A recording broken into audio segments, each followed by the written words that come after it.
Hi, thank you for watching my channel today. My name's Sarah and my channel is called Your True Self. Today I am filming a video about the Man Booker Prize, which the long list was revealed today. And well, today as this is filmed, and I don't take a massive interest in the Booker Prize. I think it's gone back to just being the Booker Prize, actually, not the Man Booker anymore. So what I thought I'd do is I would just have a look at the 13 long-listed books, write a little synopsis about them all, and see if they take my interest, because I'm interested to know how many of them do and whether they're things that I would plan on read. So I'm just going to go through, before you all get really bored of watching Booker videos. I think there's a lot of love for the Women's Prize, but among the people I watch on BookTube, there's not a huge amount of interest in the Booker. So let's just go through. So the first book is called The New Wilderness by Diane, who is an American author. This isn't out until the 3rd of September, so not the one that we can read for a while. This is a debut novel. It's about a woman called Agnes and her 5-year-old daughter Bee. And it sounds like a bit of a post-apocalyptic type of environmental disaster novel. So Bee is 5. She's wasting away due to pollution and lung disease. Across the country is the wilderness state, where only wildlife are allowed and no humans. Bee, Agnes and 18 other people volunteer to go and live there and see, as part of an experiment, whether it's possible for humans to coexist amongst the wildlife without ruining it. And it's patrolled by rangers. There are strict rules, and then there's basically, it says power battles, betrayal, and a reconnection with wildness. However, they're all threatened when the government has other plans for the land. So this one, straight away, I was like, that's a really strong start. It really does interest me, and I definitely would like to read that book. So good start. The second one is called This Mournable Body by Tsitsi Dangarembga. I think that's how you pronounce her name. I apologise. So she is a lady from Zimbabwe. Now, this book is the third in a series, which this is the there's another book which is in a series. I don't really like reading books out of when I haven't read the early ones in the series, but it does sound good. This is about a young woman who's living in a youth hostel. She then finds work as a biology teacher, and it's talking about the contrast between the life that she has and all of the struggles that she's faced and the life that she wishes she had led when she used to imagine when she was younger. She takes an ecotourism job and she returns to a small holding where her parents live, and it says there's then an act of betrayal showing the toxicity of colonialism and capitalism. So this one does interest me, definitely. I don't know if I've ever read a book set in Zimbabwe, so that interests me as well. But I don't like the fact that it's the third in the series and I haven't read books 1 and 2 first. So the third book is called Burnt Sugar by Avni Doshi, who is an Indian author, and this is out on the 30th of July, so not long to wait. This is about a woman called Tara, who, when she was younger, was quite a wild. She left a loveless marriage, she joined an ashram, she spent some time as a beggar, she chased for years after an artist who was homeless, and she had a young child in tow the whole time. Now she's starting to show some signs of dementia and she's less able to manage, and her daughter is faced with being her carer when it says that she never cared for her daughter. So I would definitely be interested in this one. I don't know where it's set. I don't know if it's set in India or not. It didn't actually say, but absolutely that sounds like a great book and I would definitely be interested in that one too. Book number 4 is called Who They Was by Gabriel Krauze. This is out on the 3rd of September, so a while. This is a debut. So the author Gabriel was born in London to a Polish family, and I believe he led a life of sort of gangs and crime from a young age. This is an autobiographical novel that he's written. So it says it's about lives that run in parallel on different tracks. Set in London, about boys eager to be men, war zones of big cities, girls making it their own way, reputations, violence, betrayal, tower blocks, police stations, fear and hope. That one I'd be interested in. It wouldn't be the first one that I'd rush out and buy on the list, but I like the fact that it's an autobiographical novel and I am interested in it, definitely. So the fifth one is The Mirror and the Light by Hilary Mantel. I think we all know this is the third in the Wolf Hall series. I have read books 1 and 2 in the series, but I am put off by the fact that this is 900 pages and it's just about picking the right time for me to read it. I will read it at some point, but I am pretty sure I'm not going to be reading it before the winner of the prize is announced. Book number 6. Now, I didn't have to prescribe this, I'm not at work, how to pronounce this.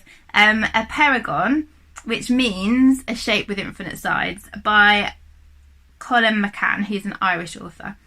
This one sounds fascinating. So this is about a character called Bassam, who's Palestinian, and a character called Rami, who's Israeli. Both of them have daughters who were killed, one of them by a rubber bullet, one of them in a suicide bombing attack. And they both learn each other's stories. And as they learn each other's stories, it brings them together. And they use grief as a weapon for peace, is how it describes it. So they come from very different sides of the story, obviously, from segregation. And then their grief and the commonality and what's happened to them brings them together. Again, I'm really interested in this one. It sounds amazing. Number 7 is The Shady King by Maaza Mengiste, who is an American Ethiopian author. This also sounds absolutely fascinating. So this is set in 1935 and Mussolini's invasion of Ethiopia, which I knew nothing about. So this is the role that women soldiers played in that invasion, and they were left out of historical records. Surprise, surprise. So it's about a girl called Hirit, who's a maid, and she refuses the advances of her boss, which causes him to react in anger and cruelty. And she then ends up, so Haile Selassie, their emperor, goes into exile, and she dresses like a peasant to pretend to be Haile Selassie and guards him, and then I think she's taken prisoner. But it sounds absolutely fascinating, like a period of war history that I knew nothing about, women soldiers, which is awesome, like to learn about that. And I'm fascinated to hear about this book as well. Book number 8 is one that's been all over BookTube recently and which I'm definitely planning on reading, which is Such a Fun Age by Reid, who's a Black American author. This is about a white family who have a black babysitter. The babysitter takes the white child out to a shop and is accused of having kidnapped her, and the mother intervenes in what she thinks is a helpful way, but I think it makes everything a lot more difficult. And so it's looking at how sometimes people who are white think they're doing something helpful or something that they should be doing, but they do it in an uneducated way, and actually can make things a whole lot worse. So that one is one that I'm really interested in as well. Book number 9 is called Real Life by Brandon Taylor. He is a Black American author. This book is out on the 30th of July. So this is about a man called Wallace, who is a black queer university student, and he's studying biochemistry. We know that he has some childhood trauma. I don't know if we know what that is. And he maintains a distance from colleagues and friends because of this childhood trauma. And then in one weekend, he has a series of confrontations and an encounter with a straight white classmate, which fractures his defences. And I read an interview, read an interview with the author Brandon Taylor in The Guardian, which was really interesting, and he said that he's not writing this, he didn't amend this to suit white readers. He made this for and about black queer men. And I thought the interview sounded really interesting. Another book that I really, really am interested in. Number 10 is called Redhead by the Side of the Road by Anne Tyler. I don't think I've read any Anne Tyler, but I've definitely got a couple of her books on my shelves. So this is about Micah, who is a creature of habit. He's very organised, he's responsible, he leads quite a kind of regimented life. And then one day his girlfriend, who apparently he calls his woman friend because she's not a girl anymore, she's a woman, so she's facing eviction, and also a teenager turns up on his doorstep claiming to be his son, and it says his life is thrown off kilter and changed forever. that one interests me. I'm not desperate to go out and read it, but it does sound interesting. It reminded me a bit of Eleanor Oliphant in the way it was described about the life at the beginning, but we shall see. Number 11 is called Shuggie Bain by Douglas Stuart, who is a Scottish-American author. So Shuggie is described as a sweet, lonely boy. This is set in 1980s in rundown Glasgow in the Thatcher era. They have, him and his siblings have a difficult mother who likes to think of herself as the Glaswegian Elizabeth Taylor. So this reminded me a bit of Damien Barr's book, Maggie and Me. It reminded me a bit of this from what it sounds like. So his mum is an alcoholic and his siblings sort of slowly distance themselves from her, apart from Shuggie, who cares for her. He wishes he's normal, but he has a secret and he's described as being not quite right by other people. That was another one I'm really interested in. 2 more to go. So number 12 is Love and Other Thought Experiments by Sophie Ward. This is a debut which is out on the 6th of August. Rachel and Eliza are planning a baby, and one night Rachel says that an ant has crawled into her eye and is stuck there, and she wakes up screaming. Eliza's a scientist and doesn't believe her and says she doesn't take it seriously, and apparently their whole relationship is thrown into question, and the book says it's kind of using thought experiments in philosophy. This one really doesn't appeal to me.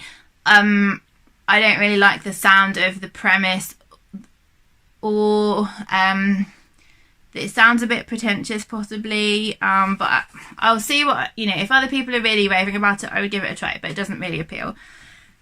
And then the last one is called How Much of These Hills is Gold by C. Pam Zhang, which is another debut.